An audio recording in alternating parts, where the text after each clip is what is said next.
Con Nadal ás portas, moitas familias xa se afanan na preparación dos seus menús para as grandes ceas e xantares.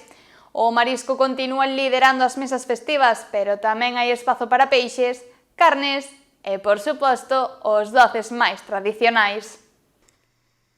Son moitas as familias que xa están planificando os seus menús festeiros e no tocante á mesa repiten patróns coñecidos. O marisco continúa sendo un dos grandes protagonistas nas ceas e xantares destas datas, acompañado de peixes e todo tipo de carne.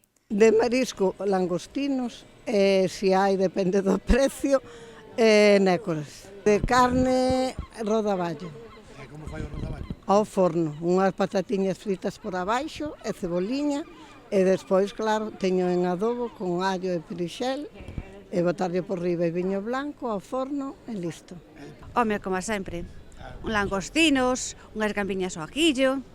Pois marisco, langostinos, ao mellor vieira e polo, sempre polo. Os doces típicos tampouco adoitan faltar. Os turróns, o tronco navideño ou as galletas son dos produtos máis solicitados e disfrutados, ao igual que o son os postres caseiros. E despois o que non pode faltar, os turróns.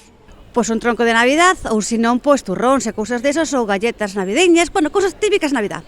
Os caseiros, sí, ao mellor unha tarta de 3 chocolates ou algo así, suele ser, sí. Ou flan. Con todo, xa se pode observar que as mesas no Nadal estarán cheas de sabores tradicionais, con pratos que combinan marisco, carnes e doces que levan anos acompañando estas celebracións. Unha tradición gastronómica que segue a ser parte esencial destas festas.